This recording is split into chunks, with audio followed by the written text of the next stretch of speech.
Senador Randolph, esses assuntos se cruzam? Como pode ficar o PL da anistia depois dessa interação entre o presidente brasileiro e o americano? Bem-vindo. Juliana, muito obrigado pelo convite, a você, a todos os telespectadores da CNN, meu caríssimo colega Jorge Seif, meus cumprimentos. Eu parto do último trecho do que o meu colega aqui destacou. Realmente, o presidente norte-americano, algumas vezes, já citou o processo em curso aqui no Brasil para aplicar as tarifas contra o Brasil. Essa é uma premissa que os assuntos, lamentavelmente, eu digo isso, lamentavelmente se cruzam. Porque nós assistimos nesse processo todo foi uma agressão externa contra o nosso país.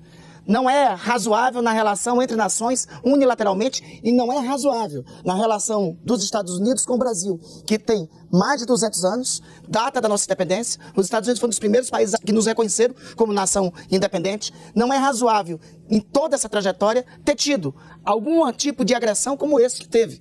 A ação contra o Brasil foi, primeiro, arquitetada, articulada por uma carta que partiu do governo dos Estados Unidos da América. E é importante dizer que essa carta, e aí concordo com meu colega, teve motivação de brasileiros, isso que é o mais absurdo. Teve motivação de parlamentares brasileiros que estão lá atuando com o governo dos Estados Unidos, com a Casa Branca, contra os interesses do nosso país, contra, Jorge, os interesses que você acabou de dizer, da indústria catarinense, dos exportadores catarinenses e dos exportadores de todo o Brasil. Eu quero recuperar aqui um trecho do começo de toda essa confusão, que foi a carta enviada pelo presidente Donald Trump em julho aqui para o Brasil. No último trecho da carta foi dito o seguinte: é uma vergonha internacional que está acontecendo, esse julgamento não deveria estar ocorrendo e é uma caça às bruxas que deve acabar imediatamente. Ora, o que o presidente Lula disse, e sempre tem dito, e a mão do Brasil sempre tem estado estendida para a negociação e para o diálogo. Nós encaminhamos manifestação antes mesmo dessa carta norte-americana em julho. Em maio encaminhamos manifestação dizendo que queríamos negociar com o governo norte-americano sobre as tarifas. O que o presidente Lula tem dito é que não negocia a nossa soberania. E convenhamos, podem concordar ou podem discordar da justiça brasileira. Isso é direito.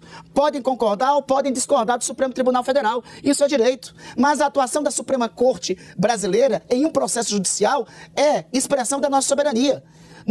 Eu tenho certeza que o governo norte-americano não gostaria, não aceitaria e repudiaria, assim como qualquer governo do mundo não aceitaria e repudiaria, se o governo brasileiro dissesse que o que estava ocorrendo no seu país era uma vergonha internacional e que o julgamento teria que acabar imediatamente. Isso é ato interno nosso. Nós resolvemos, nós debatemos no Congresso Nacional, nós debatemos em quaisquer instâncias que forem necessárias para debater, mas isso é questão interna do Brasil. E o que o presidente Lula tem dito em várias vezes, em vários momentos, é que, olha, queremos debater a relação comercial, queremos debater as tarifas, é inclusive direito dos Estados Unidos aplicar tarifas contra quem quer que seja, e é direito nosso argumentarmos o que nós temos para que essas tarifas sejam reduzidas ou sejam suspensas. Mas o que nós não aceitamos é debater sobre a nossa democracia e sobre o funcionamento das instituições nacionais. As instituições nacionais são patrimônio dos brasileiros, pertencem aos brasileiros, e nenhuma nação pode aqui interferir. Sobretudo quando tem falsamente a atuação de falsos patriotas nos Estados Unidos contra os interesses brasileiros, inclusive um deputado federal. Senador Seif, vou passar o tempo para a resposta do senhor. Queria acrescentar mais um ponto. O que esse aceno de Trump a Lula, essa interação, significa para a direita e para a esquerda aqui no Brasil? Eu quero discordar de alguns pontos do senador Randolph no seguinte sentido. Se um deputado federal tem a força de comandar e de definir que a maior potência do mundo tarife um país, é a completa falência da diplomacia de Lula e a completa incompetência de um presidente, de um chefe de Estado, de negociar com outro Estado, que é o Estado americano. Nós sabemos que... por que eu discordo do senador Randolph? Porque os Estados Unidos, eles tarifaram vários, dezenas, talvez uma centena de países no mundo. E a diferença de conduta, de postura, foi que esses países procuraram os Estados Unidos da América, inclusive fazendo plantão em Washington, aguardando o momento que o presidente Donald Trump e sua equipe pudessem atendê-los. Completamente diferente do Brasil, que, por exemplo, o nosso chanceler estava na Europa, discutindo COP, e a embaixadora brasileira estava em férias durante toda essa confusão. O que o Eduardo Bolsonaro fez nos Estados Unidos, e sim fez, foi pedir sanções a Alexandre de Moraes. A Lei Magnitsky foi uma conquista de Eduardo Bolsonaro e de Paulo Figueiredo devido aos processos atropelados, que nós sabemos que não houve golpe de Estado no Brasil. Não existe golpe de Estado sem arma, não existe golpe de Estado num domingo de recesso parlamentar feito por velhinhas, a maioria idosos, com bandeira com Constituição e com Bíblia na mão, né? E, mais ainda, o tarifaço foi uma forma global que os Estados Unidos viu que vários países exportavam gratuitamente, ou seja, sem nenhum tipo de taxa, para os Estados Unidos, e quando os produtos americanos eram exportados para outros países, que era o caso do Brasil, eram muito taxados. Então foi uma forma, ele até justificou que era um processo político de caça às bruxas. No entanto, não foi uma medida unilateral contra o Brasil, mas sim foi uma medida global. Qual foi a sua segunda pergunta, Juliana? Aceno entre os dois significa para a direita e para a esquerda aqui no Brasil, isso.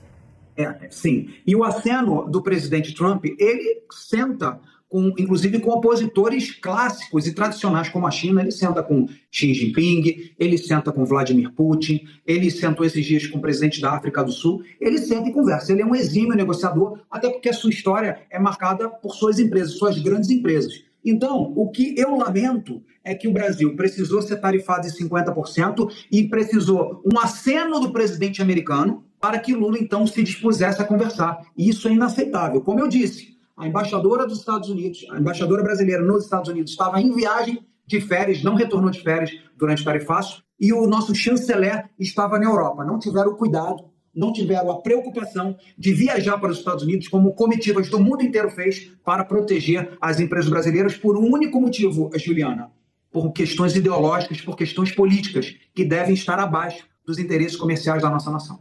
Senador Randolph, o que esse aceno pode representar para a direita e a esquerda aqui no Brasil? Tempo com o senhor. Juliana, meu querido colega Jorge Seif, deixa eu lhe dizer uma coisa. No caso, você fala das férias da embaixadora brasileira, um período de férias que ela tem direito. No caso dos Estados Unidos, o governo de Trump sequer encaminhou para nós até agora o embaixador. Quem diz que as sanções são contra o Brasil não sou eu, é o próprio Eduardo Bolsonaro. Eu vou recuperar aqui uma das várias entrevistas que ele deu, uma BBC, em que ele diz o seguinte: Eduardo Bolsonaro diz que brasileiros entendem que tarifaço de Trump é sacrifício a ser feito. Nossa liberdade vale mais que a economia. Engraçado que na pandemia da Covid-19, eles diziam o inverso. Vocês vão sacrificar a economia por conta das vidas? E isso levou a 700 mil brasileiros caminharem para a morte. Mas veja, a atuação é o senhor Eduardo Bolsonaro que diz que a atuação dele é um sacrifício que os brasileiros têm que fazer. Que a atuação dele contra o Brasil, tarifando o nosso país, gerando desemprego, como o próprio colega senador Seif falou, aí em Santa Catarina e em todo o Brasil, é um sacrifício que deve ter. Nome de quê? Para tentar inocentar o pai, para tentar a anistia ao pai pelo julgamento que ocorreu, um sacrifício por não concordar com os encaminhamentos que estão sendo dados por nossas instituições. Como eu já disse, divergência entre nossas instituições, nós resolvemos aqui, nós resolvemos no Congresso Nacional, nós resolvemos no Executivo. Atuar contra os interesses do Brasil só por conta de que quer anistia para o pai, quer que o pai participe da eleição presidencial, ora, isso é um ato de lesa pátria, isso é um ato claramente contra os nossos interesses. O aceno ontem dado, Juliana, pelo presidente Trump, é a prova da mão estendida que o Brasil sempre teve. O Brasil, o governo brasileiro, o governo do presidente Lula, não tem questão ideológica com ninguém. Se tivesse, o Brasil não reunia com o presidente da Argentina, com o senhor Milei. Se tivesse, o Brasil não recebia o senhor Milei aqui em encontro do G20 no Rio de Janeiro e não iria para Buenos Aires participar de reunião de Mercosul. Se isso fosse verdade, não teria relação entre o Brasil e a Argentina, se fosse relação ideológica. O único ataque ideológico que está tendo é do lado de lá, e isso está expresso não é pela minha manifestação, está expresso na primeira carta de agressão ao nosso país, exarada pelo senhor Donald Trump. Eu exulto, eu vejo com muita alegria. Aliás, ainda bem que teve esse encontro casual, como disse o próprio presidente Trump, de 36 segundos entre ele e o presidente Lula. E eu também entendo o presidente Donald Trump. É difícil um cidadão deste mundo resistir ao charme de Luiz Inácio. Então bastou esses 36 segundos, esse primeiro encontro, para o próprio presidente Lula hoje dizer que está à disposição para dialogar. Desde o início, a mão do Brasil tem sido estendida para o... Que bom que o diálogo está ocorrendo, porque esse diálogo, a partir de agora, não pertence nem à direita nem à esquerda. Ele pertence ao Brasil. E em torno do Brasil nós temos que estar unidos. Senhores, eu agradeço por hora. A gente vai fazer um rápido intervalo e voltamos daqui a pouquinho com mais um tema para debate. O presidente do Senado, Davi Alcolumbre, arquivou a PEC da blindagem. A decisão acontece após a Comissão de Constituição e Justiça do Senado rejeitar a proposta de forma unânime. O grande debate quer saber: o Senado expõe a Câmara ao enterrar a PEC da blindagem? Daqui a pouquinho. Estamos de volta à reta final do grande debate. Mais um assunto por aqui. O presidente do Senado, Davi Alcolumbre, arquivou a PEC da blindagem. Alcolumbre justificou esse arquivamento entanto, dizendo que o regimento do Senado Federal prevê que não há necessidade de votação no plenário quando a Comissão de Constituição e Justiça decide pela inconstitucionalidade de uma matéria. O texto foi barrado na CCJ da Casa por unanimidade. Vamos ao debate PEC da blindagem. Senador Randolph, o Senado expõe a Câmara ao enterrar essa PEC tão criticada também pela opinião pública? Em absoluto, Juliana. O Senado hoje só ratificou o que tinha sido manifestado nas ruas do Brasil no último domingo.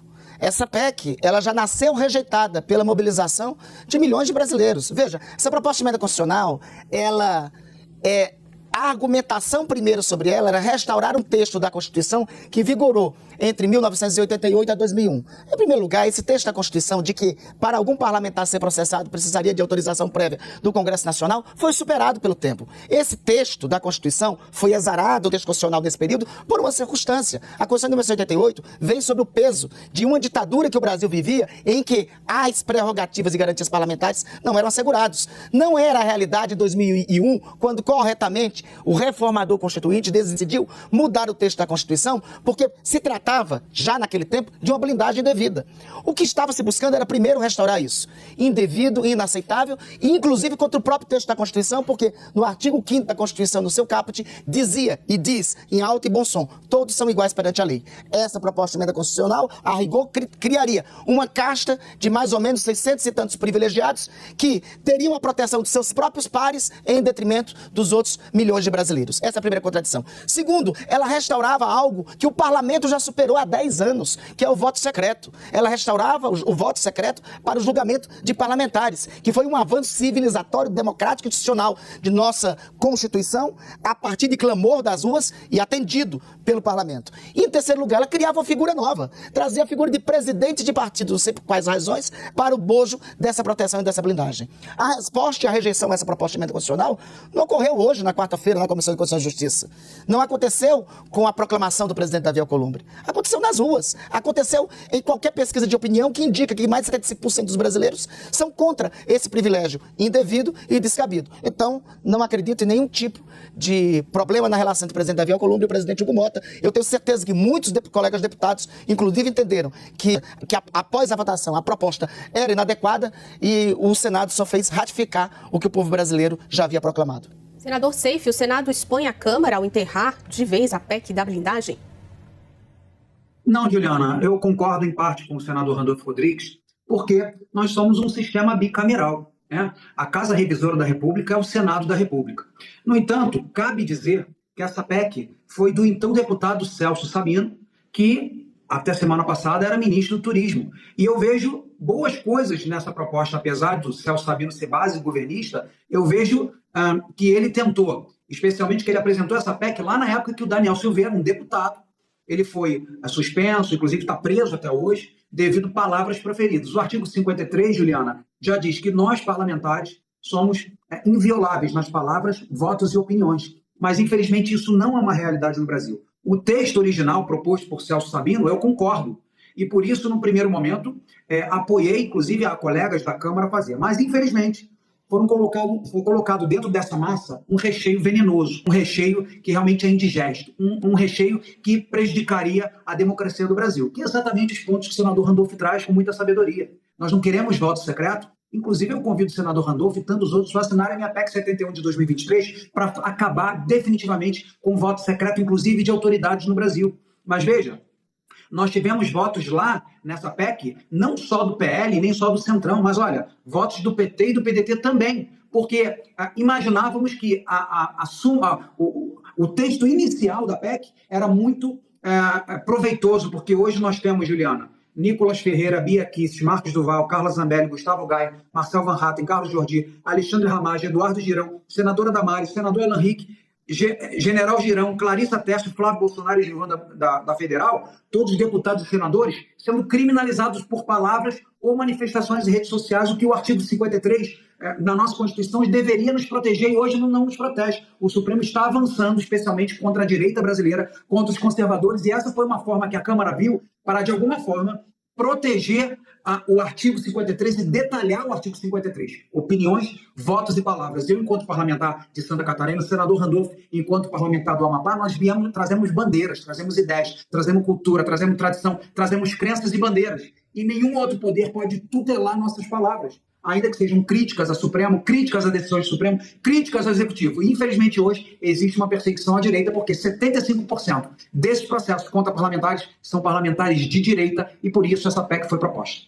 Senador Randolph, para a gente fechar, 30 segundos, se o senhor quiser comentar essa questão da proteção à opinião. Rapidamente, Juliana. Para mim, viajar é sinônimo de conexão. Rapidamente, Juliana, desculpe-me. Rapidamente, me permite recuperar o tempo. O artigo 53 da Constituição fala da inviolabilidade de opinião, palavra e voto. Veja, o que é garantido nesse artigo 53 não é absoluto, é a imunidade material. Não é permitido e não é aceitável para quem quer que seja falar o que quiser.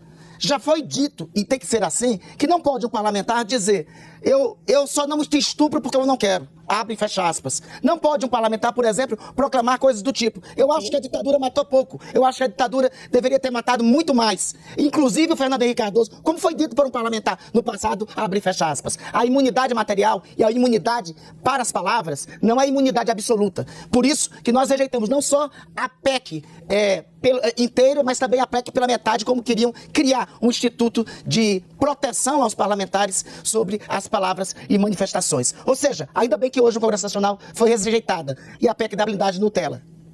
Senador Jorge Seif, para a gente terminar, tempo para o senhor. Eu concordo mais uma vez em parte com o senador, mas eu discordo pelo seguinte: os crimes de calúnia, injúria e difamação já estão no Código de Processo Penal. E o texto constitucional, então, precisa mudar, porque ele diz expressamente quaisquer são quaisquer, opiniões, votos e palavras. Então, o texto constitucional que está dando essa ampla liberdade, desde que não fira outro artigo, que é do Código de Processo Penal, de calúnia, injúria e difamação.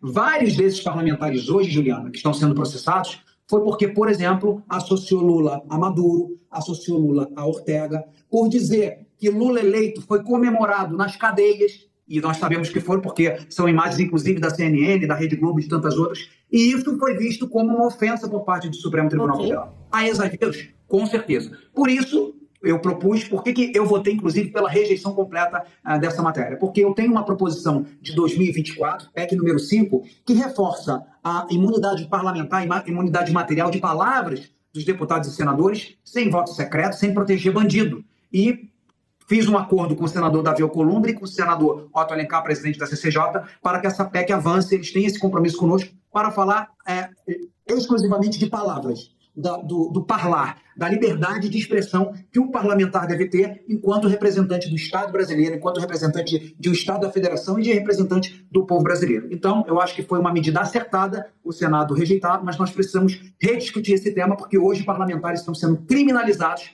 por suas opiniões políticas, quando não, salvo quando fizerem calúnia, injúria e difamação.